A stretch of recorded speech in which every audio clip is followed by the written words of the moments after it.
जय श्री कृष्ण दोस्तों। कार्तिक मास व्रत कथा महात्म्य 5वां अध्याय। राजा पृथु बोले, हे मुनि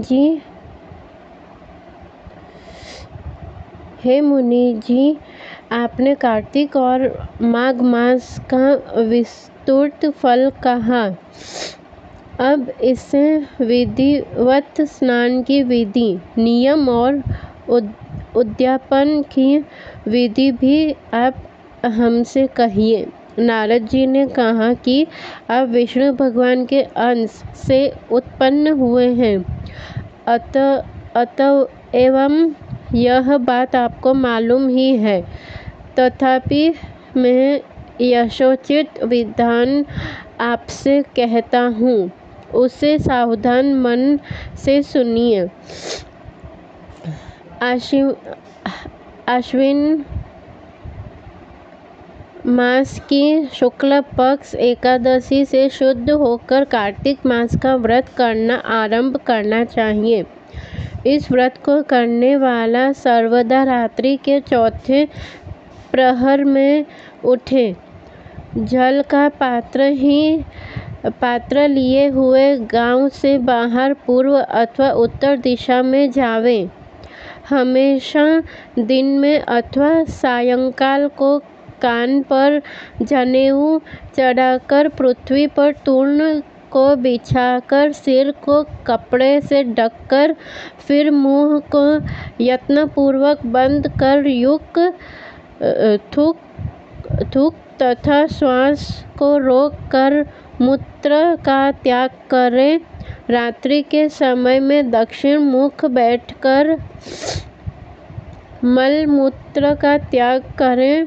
अपने लिंग को पकड़ कर उठें तथा मृत्तिका और जल से सावधानी से धोकर दुर्गंध को नष्ट करें। तब शौच क्रिया पूर्ण करें। एक बार लिंग में, 3 बार हाथ में,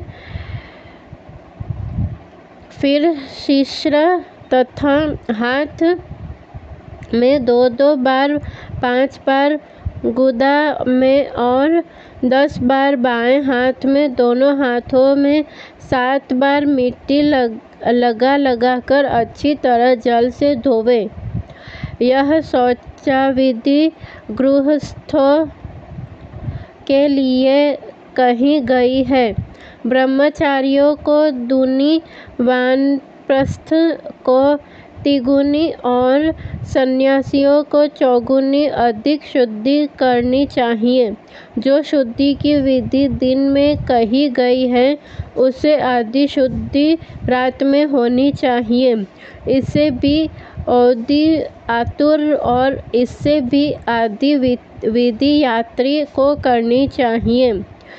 शौच कर्म से रहित मनुष्य की समस्त क्रियाएं निष्फल होती हैं। जो मनुष्य मुख शुद्धि दातुन नहीं करता, उसके सब मंत्र निष्फल हो जाते हैं। अतएव दांत और जीभ को बलपूर्वक स्वच्छ करना चाहिए।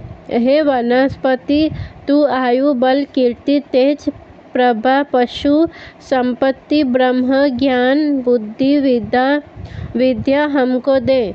यह मंत्र पढ़कर दातुन वृक्ष से ग्रहण करें। यह मंत्र कहकर दूध वाले वृक्ष से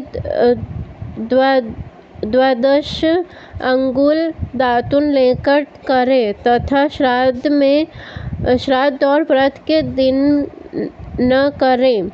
प्रतिपदा, अमावस्या, नवमी, छठ, रविवार, चंद्र तथा सूर्य के ग्रहण में दंत धावन कदापि न करना चाहिए। कंटीले पेड़, कपास, पीपल, रेड़ और निर्गंध वृक्षों की दातुन नहीं करें। तत्पश्चात फूल, माला, चंदन और पान इत्यादि पूजन सामग्री लेकर प्रसन्न मन हो भक्ति पूर्वक विष्णु गावन अथवा शिवजी के मंदिर जाएं। वहाँ देवताओं का अधर्य, आचमनीय आदि वस्तुओं से अलग अलग पूजन कर प्रार्थना तथा प्रणाम कर नृत्यादि मंगल कृत्य करें। फिर ताल, वेण, मृदंग आदि को बजावे, गावे और नर्तकों के साथ नाचे। फिर माला, चंदन, तांबूलादिकों से उन गायकों का भी पूजन करें जो गा आए हो, क्योंकि देवस्थान में गाने वाले में साक्षात विष्णु भगवान की ही मूर्ति है। ये लोग सत्ययुगादिकों में विष्णु भगवान को तपस्या, योग और दान द्वारा प्रसन्न करते थे, किंतु कलियुग में अनुराग सहित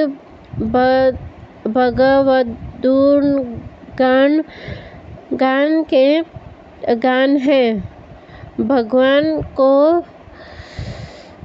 प्रसन्न करने के लिए प्रधान मान गया है।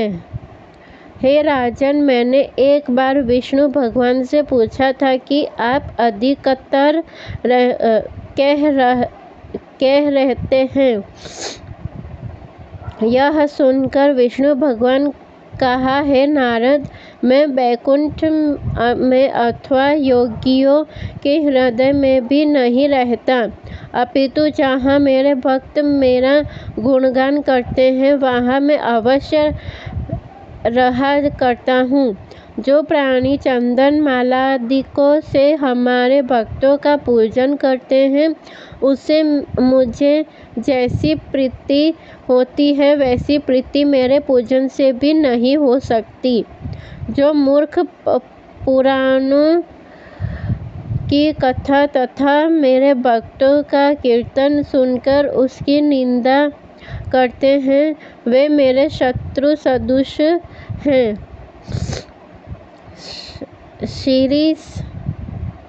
शिरीष, धतूरा के गिरिजा, चमेली, केसर, कंदार, मदार तथा को कनेर के फूल और अक्षतों से विष्णु भगवान की पूजा नहीं करनी चाहिए।